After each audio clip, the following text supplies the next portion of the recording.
Well, hello, brothers and sisters. I am so delighted to be here with you today. This is, of course, Readings with Regina, and I am Dr. Regina Jennings. I want to give a big shout out to all my new subscribers. Oh, kisses to you. Thank you, thank you, thank you. And do spread this video. I made this video for all of my people of all ages. This is very important in this particular time period where many Americans have been intellectually dummied down.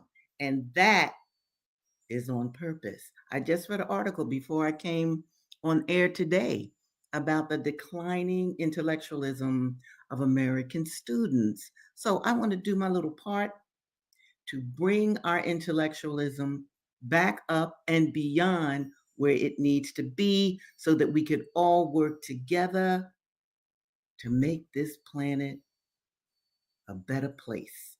Now, this episode is called He Wore an Iron Collar Around His Neck that said, quote, property of Hugh Young, end of quote. Plus, I got a surprise for you. The Panther Call. You'll find out what that's about when I get there. But I'm going to start off reading a book that those of you that have been hanging with me, you know what I'm going to start off with. But especially for my new people, I wanted them to see this book because it's very important. The Half Has Never Been Told, Slavery and the Making of American Capitalism. Slavery and the Making of American Capitalism. Understand that, people, because we are living in a capitalistic system and we need to see how the bondage of the African that became the African American was directly related to the rise of capitalism in this country. Okay, here we go. So I'm going to start off because I got a lot to go over with you all today. I'm going to start off with The Half by Edward Baptiste. You know, I need to contact him and tell him I'm reading his book. But anyway, here we go. This is chapter 2, and it's called Heads. It was the beginning of 1807. Looking over the side of the Adventine, that's a ship, as it bobbed at anchor in the ship channel, was a short, dark man. He had been the only slave on board since Charleston. The crew paid him no mind. He was neither a threat nor the main cargo. He still didn't understand what they said, and they did not understand him. But they no longer feared that he'd jump like the Africans they'd wrestled back from over the rails on Atlantic crossings. There were two startling things about him. One was that when he slept, he always curled up in the same position. The other was that he wore an iron collar around his neck, inscribed with the words, property of Hugh Young. Behind his eyes, he remembered. Coming from Africa to South Carolina, he had gone through what 10 million other forced migrants to the New World had already survived, captured, or kidnapped, or simply bought, marched to the coast, sold by strange men to even stranger men, some milky colored, some angry red, some tan with dark curly hair. Out of the darkness of the dungeon in chains, hand and foot, one of a whole sick stick of African men bundled by the white sailors into the big coastal canoe. Feeling the salt spray as it flashed over the gunwales, they plunged through rough waves to a floating structure and were hauled on board the Rhode Island ship. Herded below with shoves, they took dainty, quick steps to stay balanced under a 4-foot ceiling, too short for even these men who were barely averaged 5 feet. The air stank from men already curled on the floor in front of them. Their predicament showed the new arrivals how to lie, spoon fashion on the left, easier on the heart, they say the captain believed. In 1787, the Constitutional Convention had allowed the slave trade to go on. In the 20 years since, citizens of the new nation had dragged 100,000 more people from the African coast. Always some fought. They clung to the doorposts of the dungeons and barracoons. They threw themselves in chain groups over the gunwales of the boats to drown together in the surf. They grabbed at the clubs the sailors used to beat them down onto the slave deck. They rushed the barricade when the crew let them out for exercise. 10% of African slave trade voyages experienced major rebellions, but resistance almost always failed. Sailors fired grape shot cannon into surging masses of desperate men and women in the midships. The scuppers ran with blood. The sharks ate. Now, check this out, people. Understand that during the slave trade, the journey of sharks actually changed because they knew, these are the sharks now, knew that there would be people that they could eat because there were always Africans who jumped overboard or were pushed overboard by the sailors. Now, the man remembered how he had lain in vomit and shit and piss, how he had eaten from the bucket they bought. He heard the women on the other deck crying for a dying baby or sister, heard them fight as the sailors took them into the crew's quarters one by one to be raped, to be raped, to be raped. This is even before the Black woman got to the American shores. He saw them drag out men who had gone stiff and grinning. The angel's fingers clawed at him too. He puked up everything down to the bile, barely survived the dysentery that emptied out 100, sweated from cargo fevers. He panted, waiting for the water's pail's ladle. He could have died like millions of others, but he lived on. Perhaps he was lucky. At last, the ship dropped anchor at Charleston's harbor.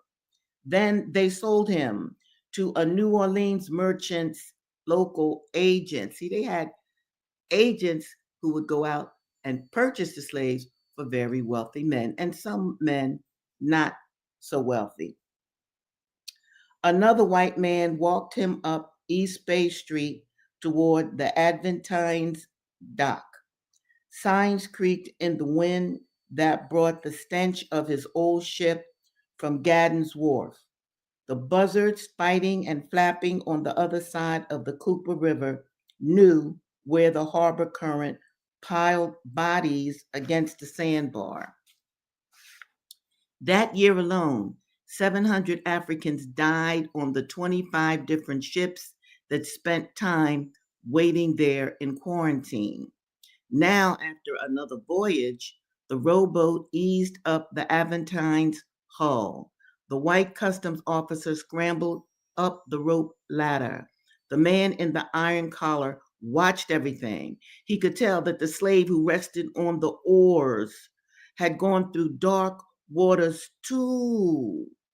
Behind unblinking eyes, the oarsman gave back the collared man's gaze and remembered the feel of the slave decks sweating wood pressing against his ritually scarred cheek. Now, I want to tell you about a ritually scarred cheek. of African people. Let me find it here. Because you see, on the continent in Africa, and many of the African ethnic groups, they practice scarring. And they practice scarring for a reason. You see the scars on this brother's cheek? That scar could indicate his lineage, it could indicate his place within the village or town, it could indicate his family's totem, and it also could indicate, let me show you another one, is a sister. It also could indicate a form of beauty. Some African ethnic groups thought that this was a beautiful thing to happen. And check this out. Notice this man is in a suit and see his scarring on his cheek. Yes, yes. Scarring also meant a relationship to your ancestors. This is what the Africans on the continent believe, a relationship to your ancestors. And the last thing I want to tell you about this, which blew my mind when I researched this, is that scarring also showed the human that they could endure pain. Okay, dig this, because in Africa, according to certain time periods and customs, men would go off with the older men to learn how to be men. Sisters would go off with the older sisters to learn how to be women.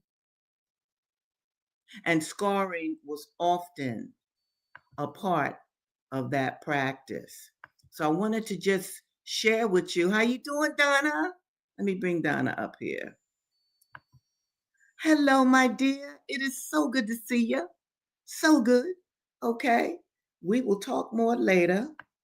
All right. So I wanted to give you an idea of this man that's on board this ship, the Adventine, and the fact that he had scars on him shows indeed that he was from a tradition on the continent that believed in scarring for the host of reasons that I just mentioned. And check this.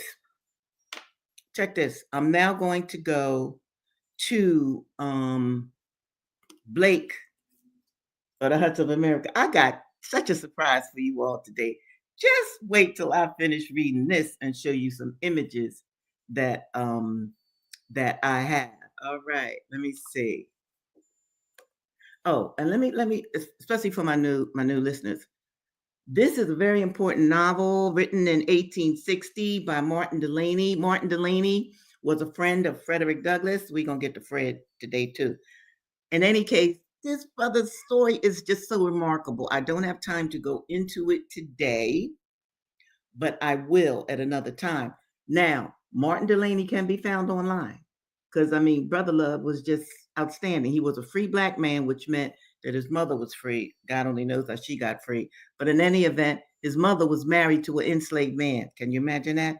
Anyway, Martin Delany was a brilliant brother, and he wrote this novel called Blake or the Huts of America. And I'm about to read another section of it. And those of you who have been following me, especially with Blake, you know that Blake is a Black revolutionary. Now, he's a Black revolutionary during slavery, and he's going around to different plantations around the country. And he's like listing all the different things that have happened to the enslaved people. And on Tuesday, I introduced this group of women enslaved people that Blake ran into, and he's like interviewing them. And I'm going to continue that interview right now. Now, girls, I see that you are smart, intelligent young women. And I want you to tell me why it is that your master keeps you all here at work in the gin, talking about the cotton gin, when he could get high prices for you and supply your places with common, cheap hands at half the money. The girls answered, "'Cause we gals won't go. They been more than a dozen planters here looking at us and want to buy us for housekeepers, and we won't go. We die first, said Susan with a shudder. Yes, repeated Nancy with equal emotion. We die first. How can you prevent it, girls? Won't your master sell you all against your will? Yes, sir, he would. But the planters, they don't want us without we willing to go. I see. Well, girls, I believe I'm done with you. But before leaving, let me ask you, is there among your men, now this is key, is there among your men a real clever, good, trusty man? I don't care either old or young, though I prefer an old or middle aged man. Oh, yes, sir, replied Nancy. They is some among 'em. Give me the name of one, said Henry, at which request Nancy and Susan looked hesitantly at each other. Don't be backward, admonished Blake, as I shan't make a bad use of it. But still, they hesitated. When, after another admonition, Nancy said, There's Uncle Joe. No, Uncle Moses, Uncle Moses, in a suppressed tone interrupted the other girls. Who is Uncle Moses? Inquired Henry. He my father, replied Susan, and he my uncle, interrupted Nancy. Then you two are cousins? Oh, yes, sir. Have father and my mother are brother and sister, replied Nancy. Is he a religious man, girls? Oh, yes, sir. He used to preach, but don't preach now, explained Susan. Why? Case the religious people won't hear him now. Who, colored people? Yes, sir. When did they stop hearing him preach? Good while ago, sir.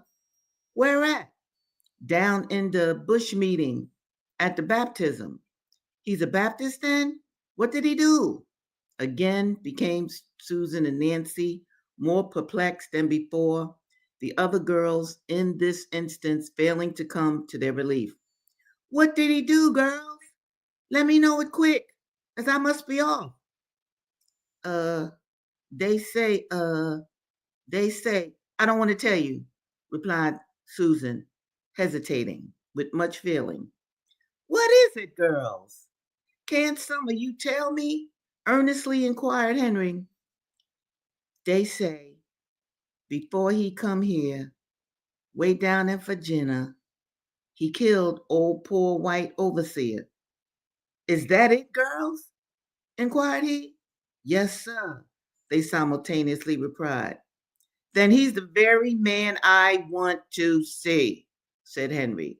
Now don't forget what I say to you. Tell him that a man will meet him tonight below here on the riverside, just where the carcass of an ox lies in the verge of the thicket. Tell him to listen, and when I'm ready, I'll give the signal of a runaway, the screech of a panther, the screech of a panther, the screech of a panther. When I read this for the first time, I'm telling you, I was struck dumb. They used the screech of a panther. This black nationalist freedom fighter in the 19th century used, and other runaways used, the screech of a panther. I could not believe it. So, I just had to really look more into that. And the screech of a panther is like, so this means that many of the runaway enslaved people would, in fact, use the signal of a screech of a panther. When I first learned this years ago, I just couldn't believe it. And I want to tell you all something else before I continue on with Blake. Check this out. In Africa, there was a panther queen, Sarah Unya. Yes. Let me show you a picture of her. Now, this is not her actual picture. She's a French black movie filmmaker, made a movie about, look at the Panther Queen. And let me tell you about girlfriend. She trained them warriors that you see. Sarah Unya. And check this out. She even had a husband. Oh, yes, she did. And they had a few problems because, she was the queen now. He wasn't the king, but she was the queen. I mean, I was just outdone learning about Sarah Unya. I want to find another picture of her before I move on. Oh, here she is. Here she is. Look, let me tell you, in her village, all the houses were built like a panther. She had panther statues in front of all her houses. Her throne was a panther. This is a real woman who lived on the continent in the 19th century. And even further, the French colonels, I'm not even going to say their name because they're despicable dogs. These French colonels went into her village trying to enslave her people. Well, let me tell you, she had something for them. So this is the good queen, Sarah Unya. And I just wanted you to know about that because she was a Panther Queen. Okay? And if you do want to know a little bit more about her, let me show you this book. I write about her in my book, Poetry in the Black Panther Party From Ancestral Memory, Morphogenetic Fields to Hip Hop by Regina Jennings, and you know that's me, and Bobby Seale did the forward. I wrote about this good sister because she is a part of ancestral memory that we all need to know about. Okay. So let me get back to Blake just a little bit more. But I couldn't get, Runaways did a Panther Call. Hey, look, the energy's out there. I always talk about energy because energy is real and all of us have energy all around us. And energy never dies. It just transforms. Okay. Tell him, he's talking about the other brother, to listen, and when I'm ready, I'll give the signal of a runaway, the screech of the panther, when he must immediately obey the summons. One word more, and I'll leave you. Every one of you, as you have so praiseworthy concluded, die before surrendering to such base purposes as that for which this man who holds you wishes to dispose of you. Girls, you will see me no more. Farewell. Well, what's your name, sir? What's your name? My name is Farewell, girls. Farewell. When Henry darted in the thicket of the forest, leaving the squad of young maiden slaves in a state of bewildering inquiry concerning the singular black man. The next day, Jesse, that rotten overseer, Jesse, the driver, was missed and never afterward heard of again. On inquiry being made of the old man, Moses, concerning the stranger, all that he could say was, stand still, children, and see the salvation of the Lord. All right, my people. Now we got to get to Brother Fred. All right. Now this is for those of you just joining me, this is what chapter is this? This chapter 7. I think this is chapter 7 for those of you who have the book. I really must find a book binder to deal with. My book is so falling apart, but I just love it. I mean, it's just my book. You know what I mean? All right. Now, this is Frederick Douglass. This book was written in 1845. Now, the previous book that I read to you, Blake, or the Huts of America, Blake is also called Henry. I mean, what can I tell you? Anyway, that was a novel, but it was a novel based on truth. Frederick Douglass is what? is a narrative.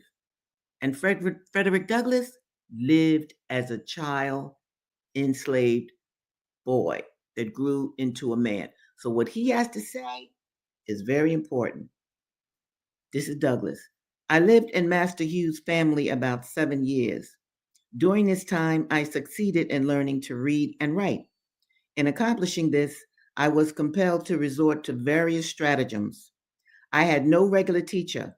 My mistress, who had kindly commenced to instruct me, had, in compliance with the advice and direction of her husband, not only ceased to instruct, but had set her face against my being instructed by anyone else. It is due, however, to my mistress to say of her that she did not adopt this course of treatment immediately. She at first lacked the depravity indispensable to shutting me up in mental darkness. It was at least necessary for her to have some training in the exercise of irresponsible power to make her equal to the task of treating me as though I were a brute. My mistress was, as I have said, a kind and tender hearted woman.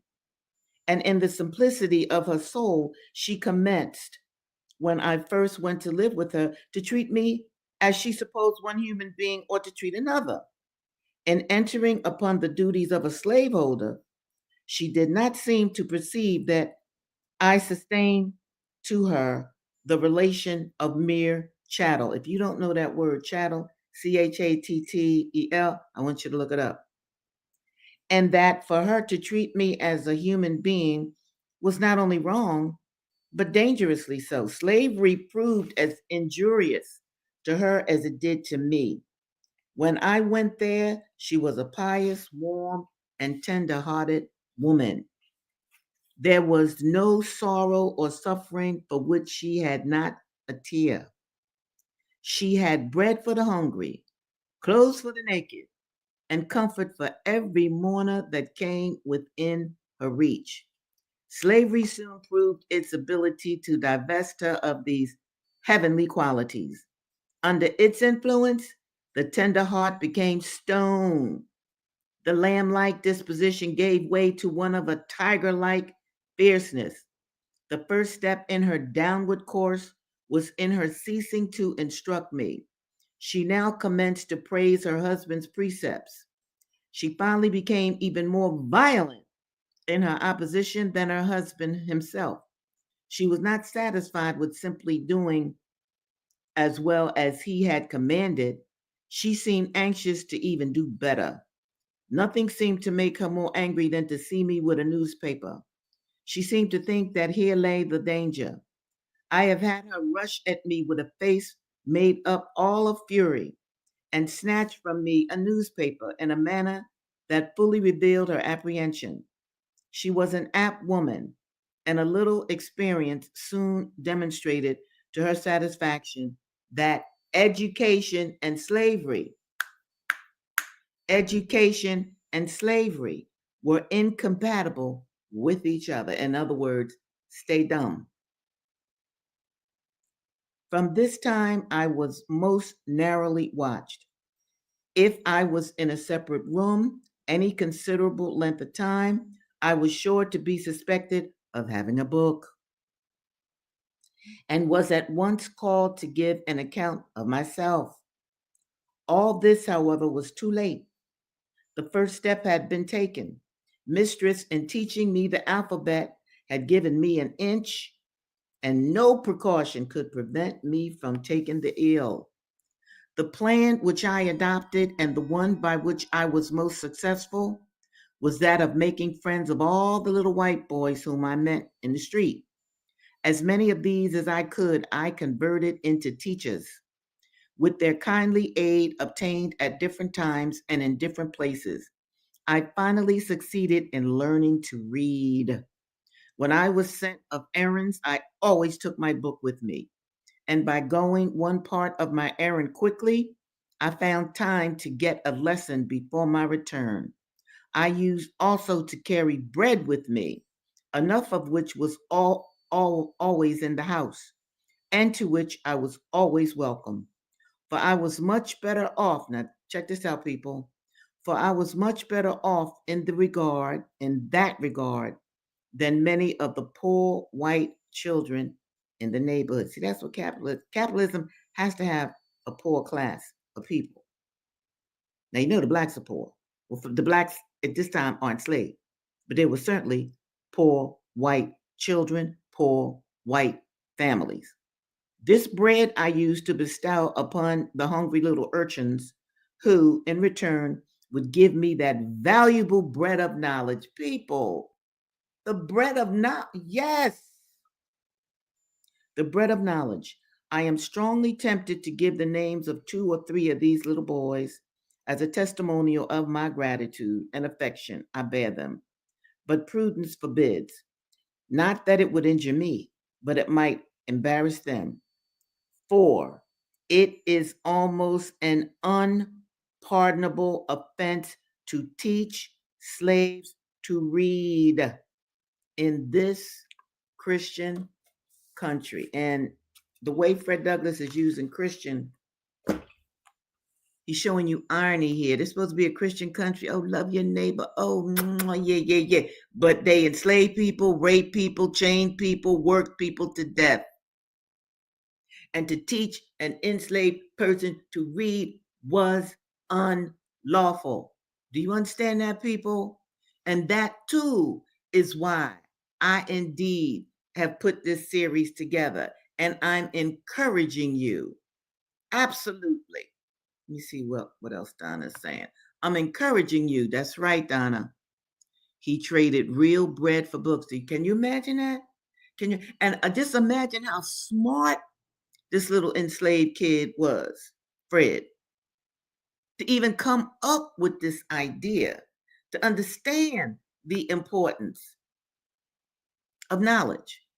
Now, that's how I want my people to think about reading today in 2025. We have got to be able to transfer knowledge into solid action. That's imperative. And I'm telling you, this country does not want you to know things. They leave our history out. All of the leaders do, including the jive black ones. I ain't just talking about white ones. They act like slavery didn't exist. Are you nuts? Slavery existed for centuries. What does that mean? So, these are the kind of things that I want us to consider, and I want us to know. And let me get another banner up here that I think is fabulous. People, I want you not to feel powerless. I want you to know that you are wonderful. I want you to know that you were sent to earth for a reason. I want you to know these things, because if you get caught up in just looking at TV, try to look at as little TV as possible. And don't look at the news before you go to bed. Don't take that trash into your dream state. You don't want that. Okay? So try to watch as little TV as possible, read as much as possible, teach your children to enjoy reading so that we can make a new generation of people that are right on, that will stand up for our much maligned race. Well, good folks, as always, it's just been so wonderful to be with you. You know, it's just, I'm just so glad that I created this series. I really am. I get a big kick out of it because, hell, I love books. Now, who's this? Hi, Dr. Gina. Ah, let me tell you, Runaway Slave, that's my guy. That's one of my guys. Very important, brother. Thank you for that. Now, I come on every Tuesday and every Thursday at 2 o'clock. So those of you who can join me, please join me. Those of you who can't join me, how you doing? Now I can't pronounce your name, can that? Whatever. Oh, oh, fabulous. That's what I want. And you know what? If any of your kids or nieces or nephews say, well, I don't want to hear, I don't want, be a parent, be the adult that you are, and make sure that they look at this series to learn about the value of reading. And before I even, sign off today, I need to say this because I have looked at a couple of movies that are out now. I'm not going to name them. And I'm talking about movies made by Black people. This stuff is terrible. So I really want, for those of you within the sound of my voice, to read to your family members and have your family members read on their own.